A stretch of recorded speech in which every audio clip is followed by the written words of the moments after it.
Awesome. I think we could probably get started if that's good with the Red Lotus team. Yeah, that's fine. We can start. Okay, awesome. So hi, everyone. Thank you so much for kind of taking the time out of your day. I know some of us are joining us from Canada and some of us are joining us from India. And so I just want to say thank you so much. We're so excited to deliver a presentation about the state of period poverty and menstrual hygiene management. I think we'll just start off with quick intros. My name is Anjana. I'm joined by McLaren and Shankari, and we're both from the Shed Red team. And just for a bit of context, Shed Red is an organization based out of Ontario, Canada, and we specifically focus on addressing period poverty in our local community. We kind of have three distinct pillars that unify what our vision is all about. One is inspiring agents of change. So we go into local high schools, talk to high school students about what period poverty means and how they can help alleviate the issue. We also do donation drives, partnering with local retailers to crowdsource some of those products and donating, pads, tampons to women's shelters.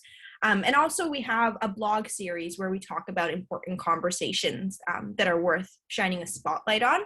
I think the share screen might have gone off. Okay, awesome, we're back. And so we're super excited to talk with Red Lotus. Red Lotus had reached out to us, and Red Lotus is an amazing organization based in Kerala, India. So I'll hand it over to Atyantika to kind of talk you through what Red Lotus is all about, and then we can get started. Hi, everybody. Good morning, good evening, depending on where you are. My name is Atyantika, and I'm a member of the Red Lotus team. I'm joined by Manasvi and Ishita. The Red Lotus is an organization that focuses on sustainable menstruation, and we also focus on encouraging women to properly dispose of their menstrual waste. We're based out of Kerala in India, and one other important pillar that our organization really focuses on is how the improper disposal of menstrual waste affects the professional lives and the livelihoods of sanitation workers who make up the community that actually disposes of this waste. So we focus on the environment, we focus on menstruators, and we also focus on sanitation workers.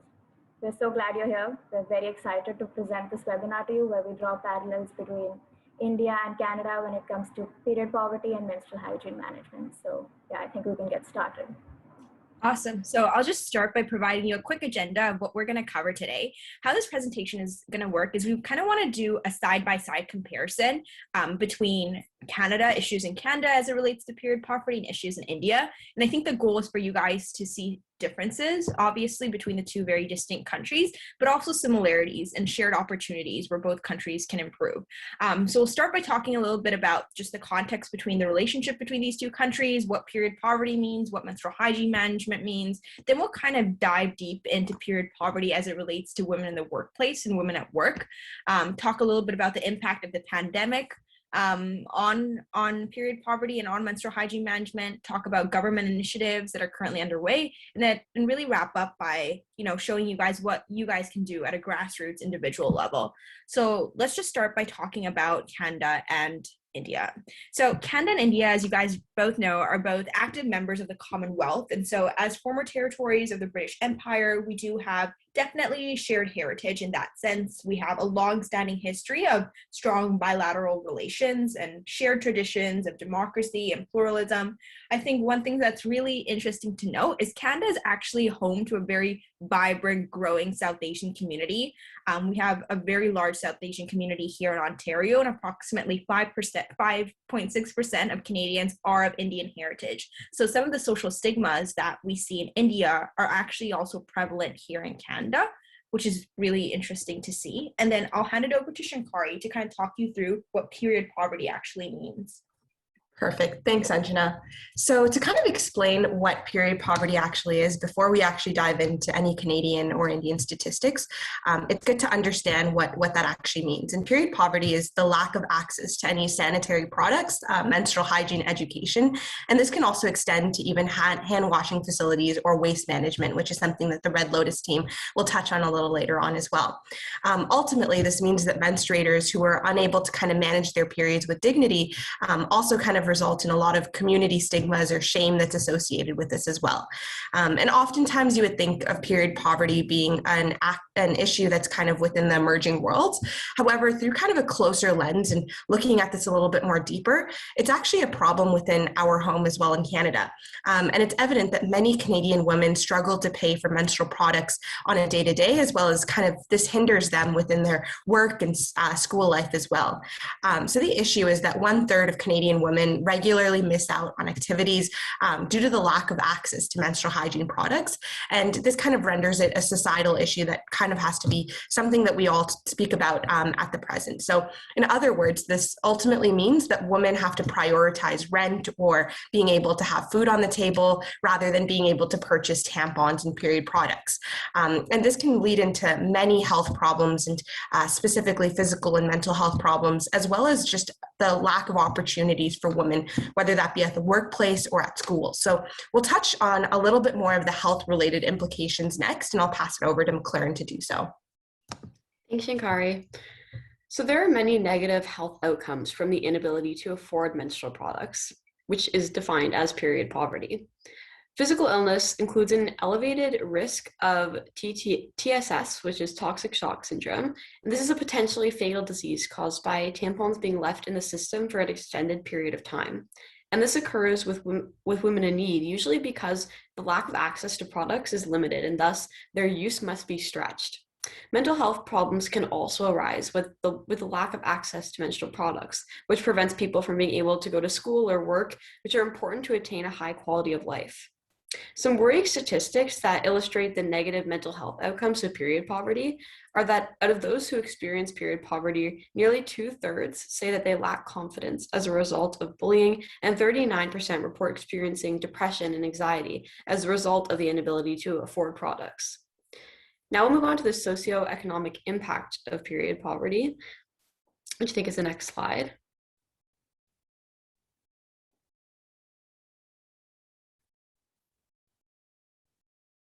Awesome.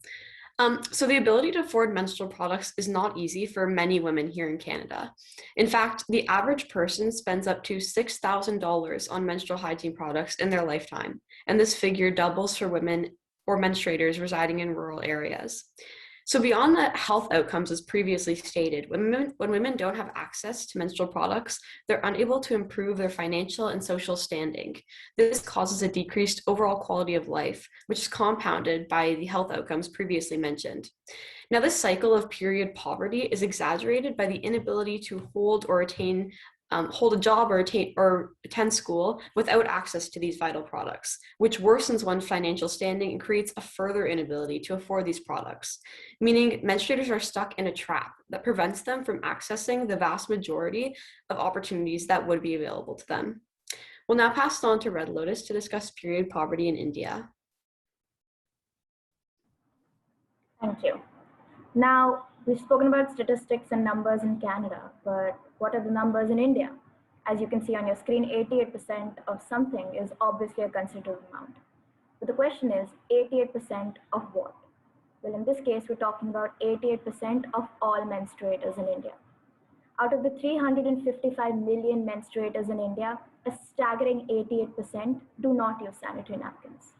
These 355 million people make up nearly 30% of our country's population. This 88% includes menstruators who use alternative period products, menstruators who do not have access to sanitary pads, and menstruators who cannot afford sanitary pads. Another gut-wrenching statistic was discovered by a 2014 report by the NGO Dasra called Spot On. The report said that nearly 23 million girls drop out of school every year due to a lack of proper menstrual hygiene management facility. This includes the availability of sanitary napkins and awareness of menstruation. These numbers really put into perspective how prevalent the problem of period poverty is in India, and how it will continue to impact health, education, and development if it is left unaddressed. A major impact of period poverty is, of course, on the socio-economic status of menstruators, something we'll talk about in the next slide. So the average Indian earns around $1,670 in a year, and in rupees, that's around 1,20,000 rupees. But how much of this money is used to buy menstrual products? The answer is a lot. Nearly $1,500 or 1,10,000 rupees for a lifetime supply of period products. And the graph on the screen really puts into perspective how much money that is. An entire year's worth of earnings to cater to something we all go through. Easy access and affordability of hygienic menstrual products is an important factor of healthy menstrual management practices. Over the years, various initiatives have been taken to achieve this, but rifts in the delivery of government-regulated subsidized pads has resulted in an accessibility issue in rural areas. This is a huge problem posed to healthy menstrual management. Nearly 60,000 cases of cervical cancer deaths are reported every year from India. 2/3 of these cases are due to poor menstrual hygiene. The lack of sensitization when it comes to menstruation and period poverty also adversely affects education. We mentioned that nearly 23 million girls drop out of school annually because of poor menstrual health facilities. This problem is compounded by the limited availability of running water in educational institutions. However, we can see reforms being slowly put into place. In 2018, India scrapped a 12% tax on sanitary products. The Swachh Bharat Swachh Vidyalaya campaign has been launched to ensure that every school in India has soap, private space for changing, adequate water for washing, and disposal facilities for used menstrual products. Now I'll hand over to Atyantika to tell us more about menstrual hygiene management. Now we've established and we've talked a bit about what period poverty is and how it affects both menstruators in Canada and in India. The second important topic that we will be talking about today is menstrual hygiene management, abbreviated to MHM. MHM refers to access to menstrual hygiene products to absorb or collect the flow of blood during menstruation, privacy to change these materials, and access to facilities to dispose of used menstrual management materials. The value chain related to menstrual hygiene management includes 4 aspects: awareness, access, use, as well as waste management. The term menstrual health is broader than menstrual hygiene. It encompasses both menstrual hygiene management practices and the broader systemic factors that link menstruation with health, well-being, gender, education, equity, empowerment, and human rights. In particular, the human right to water and sanitation. For women and girls, the lack of safe, accessible water, sanitation, and hygiene, or WASH, is particularly troubling during menstruation and childbirth, more so in developing countries where clean water and toilet facilities are often inadequate. Now, handing it over to the Shed Red team to talk about MHM structures in Canada. Perfect. So now that we understand a little bit more about what MHM is, we'll take a look at this from a Canadian lens. And it becomes very aware and evident that 63% of Canadian women actually miss out on an activity or regularly miss school and work because of concerns of not being able to access menstrual hygiene products as well as proper facilities within these public spaces. An inadequate WASH, which is water, sanitation, and hygiene facilities, particularly in public places, pose a major obstacle for women and girls all over the world, but also in Canada. And promoting MHM is not only just a sanitation issue, it's very important for a girl and a woman's integrity and bodily ability as well, and then also the opportunities that women and girl kind of be able to have through being able to have proper facilities in public spaces. And to look at this a little bit more closely, Plan International Canada actually released a survey during the pandemic to kind of show more of the impacts that COVID-19's had on menstrual hygiene management. So this survey was done last year and it attracted over 61 respondents within many different countries. And of those, there was Canada and India that were a part of these surveys. And it kind of stated that 81% of people that were menstruators felt that they weren't supported to meet their menstrual hygiene management needs during COVID-19 especially. So we can see like COVID-19's induced a lot of mobility restrictions for individuals, and that kind of makes menstrual hygiene management a lot more difficult to kind of achieve. And these gendered impacts of COVID-19 have kind of been seen all over the world, but especially in Canada, the menstrual hygiene management needs of women and girls is very important to ensure that we have a more inclusive workplace, as well as being able to promote equality and social inclusion all around the country. And during COVID, these wash facilities are kind of the first line of defense during the pandemic, and especially when girls and women are unable to access wash facilities in public restrooms or public places, there's been a lot of shifts within the Canadian landscape in particular.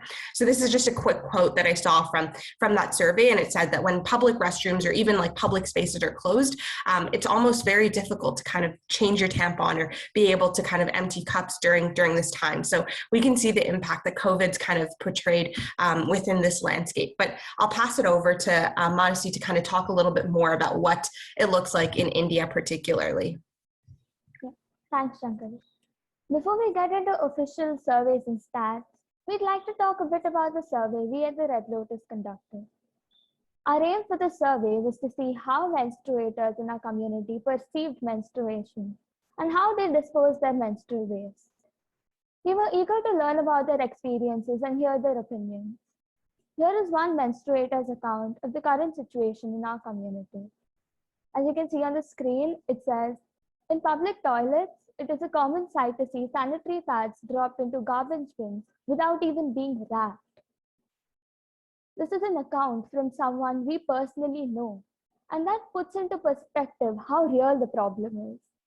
I'm sure some of you in the audience have had similar experiences or know someone who has gone through the same.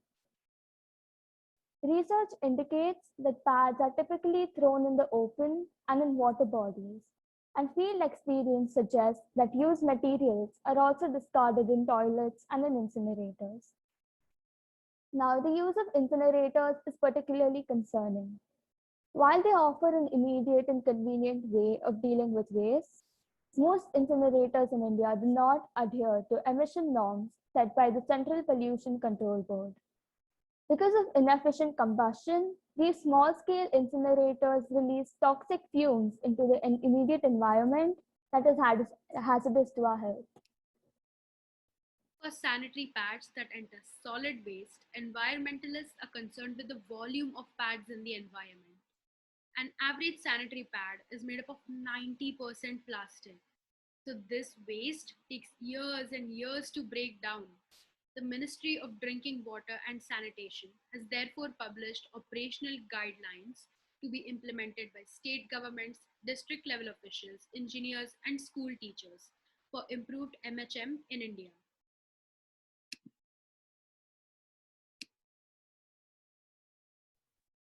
It's important to keep in mind not only the environmental ramifications, but also how improper disposal affects sanitation workers. Our visit to the local sanitation plant was an eye-opening experience, as we saw sanitation workers sorting through menstrual waste with their bare hands. This is not acceptable under any circumstance. Improper disposal, therefore, has environmental as well as professional implications. Now that we've established the two central themes of our webinar, Anjana will now touch up on menstruation from a social lens. Awesome. So I think one thing that's clear is that at the very rudimentary and fundamental level, access to these products is already a big obstacle. But if we look past that, even women who are able to access these products struggle in workplaces because of the stigma associated with it.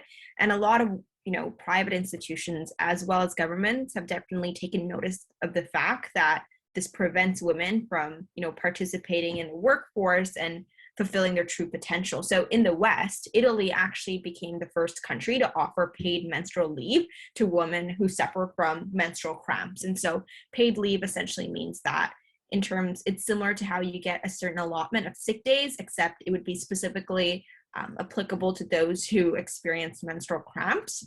Currently, policies like this are available to employees in Japan, South Korea, Taiwan, and parts of China. And some women have asked for more countries established in North America and elsewhere to follow suit. There's actually a lot of debate surrounding this topic.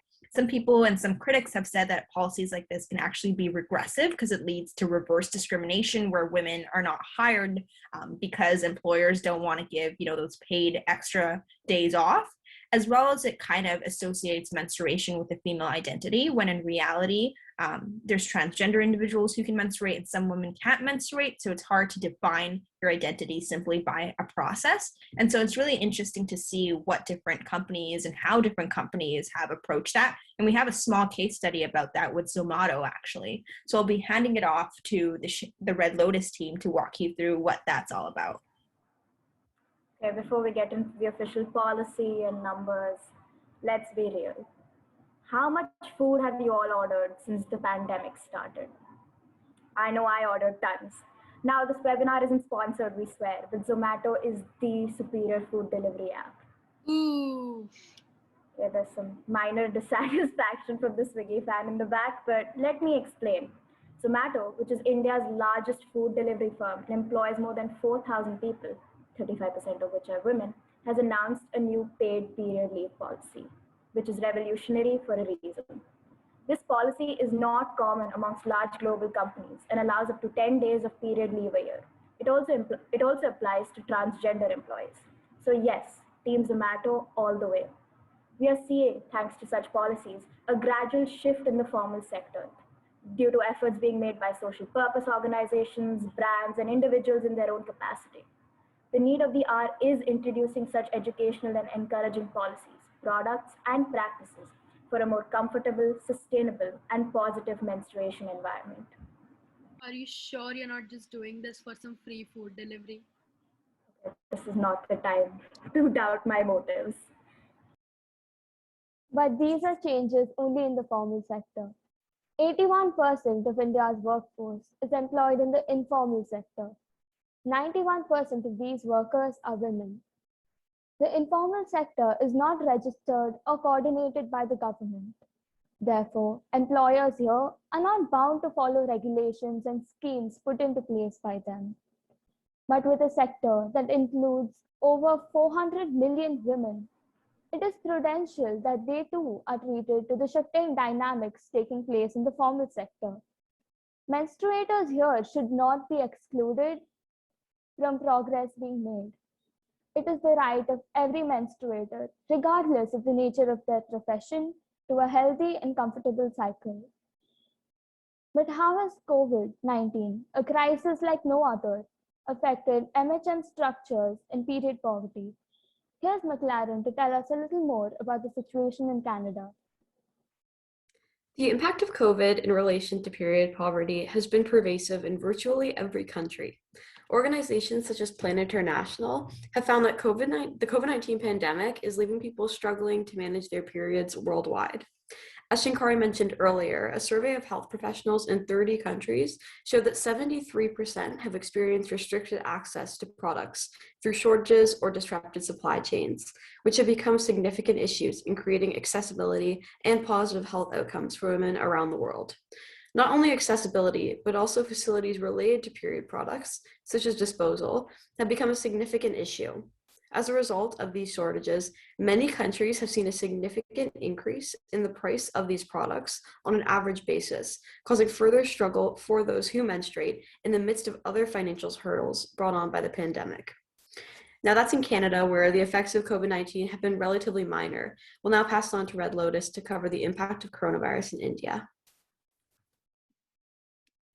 The COVID-19 pandemic has affected all circles of life. Almost no country has been spared from its effects. India, one of the worst hit nations, is now facing an unprecedented crisis that even menstrual health management structures have not been exempted from. Schoolgirls in India are facing massive shortage of sanitary napkins because schools, a critical part of the supply chain, are closed during the lockdown. This has left millions of teenagers across the country anxious and even more vulnerable to period poverty. Lockdowns imposed in different parts of the country have also hindered the availability of sanitary pads and tampons. But some state governments, like that of Telangana and Karnataka, have listed sanitary napkins as an essential commodity as of 25th March 2020. This has allowed the uninterrupted supply and sale of menstrual products. Police in the major metropolitan cities of India, such as Bangalore, Hyderabad, and Kolkata, are handing out sanitary pads to residents of slums as well as stranded migrants in relief camps. The Bharatiya Janata Party, which is the governing party in India, has also announced that it will be distributing 600,000 packs to police forces to distribute amongst adolescent girls and women in Delhi slums.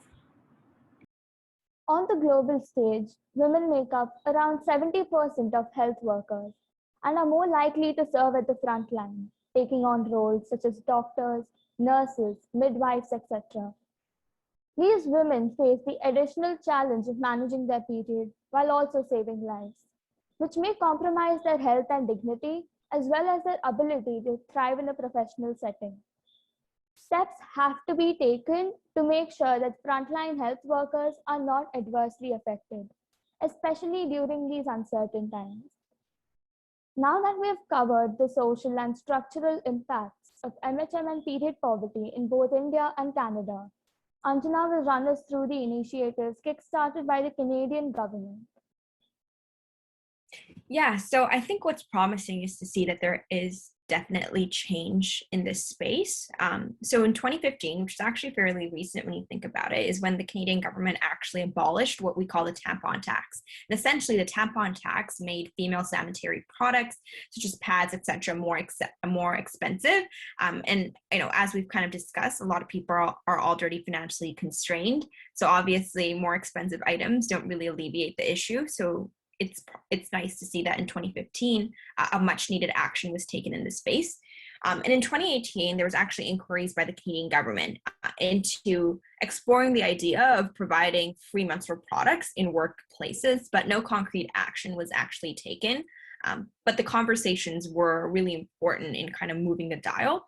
And as recent as 2019, the BC government, so British Columbia, province in Ontario, province in Canada, actually announced that all schools must provide free tampons and pads to students in school washrooms, which was a huge step in the right direction and kind of set a precedent for other provinces in the country to follow suit. And with that, I'll hand it over to Manasvi to talk to you about some of the initiatives that India has been kind of championing. What we have spoken about in this webinar has not escaped the notice of the government. Over the last decade, efforts have been made not only to decrease period poverty, but also promote MHM in India. In 2011, under the National Health Mission, the Menstrual Hygiene Scheme was launched for the promotion of menstrual hygiene amongst 15 million adolescent girls in the age group of 10 to 19. This scheme was implemented in 152 districts across 20 states. Another step in the right direction is the Rashtriya Kishore Swasthya Karyakram, or RKSK, which was launched in 2014 to increase awareness of and access to sanitary pads amongst adolescent girls in rural areas. The government was planning to spend 12,000 crores to ensure universal access to sanitary pads and also involve corporate houses in the initiative through their corporate social responsibility activities. Under the brand Suvidha, the Indian government is selling biodegradable and affordable sanitary pads to women. Suvidha pads are sold at government-funded chemists or medicine stores that are called Janaushadhi Kendras. In 2019, the price of biodegradable pads was further subsidized from ₹2.50 to ₹1 per pad.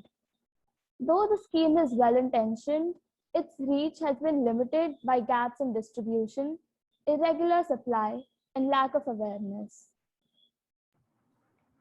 The Ministry of Health and Family Welfare has also launched the Free Day Pad scheme, which is a pilot project to provide sanitary napkins at subsidized rates for rural girls. The scheme was launched in 152 districts across 20 states, and sanitary napkins were sold to adolescent girls at the rate of ₹6 per pack or 6 napkins by accredited social health activists. The estimated cost for the entire scheme is about 70 crores. Making sanitary napkins available to over 300 million women and ensuring that they use these is a Herculean task, but it is one that is sorely necessary. Now, these are some steps taken by the government, but what are some things that you can do? Here are some suggestions by Ishita in the next slide. Now we know the problems and what has been done so far. Yet the problem still persists. So, what can we do to overcome them? Well, to have a more sustainable menstrual cycle, at an individual level, menstruators can switch to eco friendly products such as biodegradable pads, menstrual cups, period panties, and menstrual discs. A large part of why menstruators refuse to switch to menstrual cups, like other internal menstrual products, is because it requires insertion. Talking about this topic is seen as taboo. So, just starting a conversation and spreading awareness can make a huge difference. And when it comes to period poverty, those who can afford to can donate menstrual products. Raising awareness to increase support for progressive public policy is something everyone can do. Use your social media accounts for good and share information about the issues. Participate in or even organize marches to get get people talking. Getting involved with local organizations can show your support for the cause. Now, misinformation is easy to spread. Educating ourselves on the issues and listening to others' stories and experiences is the best way to overcome that. Tackling the problem of period poverty might seem daunting, but if we work together to raise awareness and demand reform, women all over the world will be able to live better lives, healthier lives, and be able to go through their monthly cycles in comfort and dignity.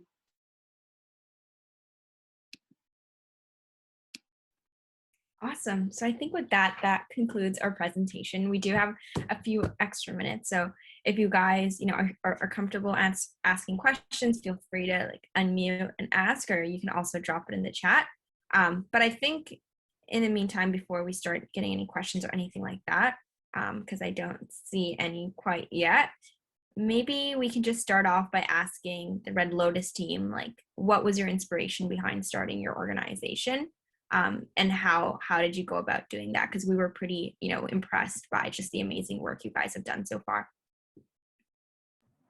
So maybe I can take that one. So the entire how the Red Lotus came into being was I paid a visit to our local waste segregation plant in the area that I live in, and it's not a place that I visited before, just for a project. And over there, we saw sanitation workers who work at the plant separating menstrual waste from your other biological waste, your food waste, with their bare hands. Now, as Manasvi mentioned, this is something in the webinar. This is something that is not acceptable under any circumstance. So I came home and I messaged Rishita that do you know something like this happens? Have you even heard of it before? Because I don't think we can honestly say that we were aware about sustainable menstruation before we started this project. And so she was like, no, I never heard of it. She never heard of it either. And we started talking to Manasvi, who doesn't live here. She lives outside this community. So we wanted to know her perspective about this problem. She had no idea either. So, that's how the survey came into being. And then we said, now we're talking about it. Now it's time to do something. That's how the Red Lotus happened. And we've reached this far to collaborate with, Shed Red, you guys, who are also doing an amazing job. So it's good to see that steps are being taken in the right direction. Awesome. Yeah, no, that's great to hear. And I think, we kind of discovered you guys through social media, which is nice because we're quite literally, halfway around the globe. So it's nice to see that we were able to do this. Does anyone have any more questions? Or if not, we can probably wrap up soon. Or even if you maybe want to share your experiences, if you've gone through something similar, or if you know someone who. Yeah, because why we talk about experiences and why this is something we stress so much about in the survey as well is because when you present just numbers and information through a webinar, it seems sort of alien.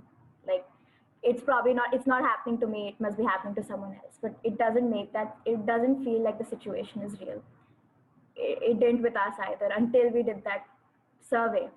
And then you realize that this is a problem that actually persists in our community and is much closer than we realize, and is much larger than we realize, much more prevalent. So yeah, if anybody has any experiences, at school, I've encountered numerous occasions when I walked in and I've seen sanitary pads strewn across the bathroom. So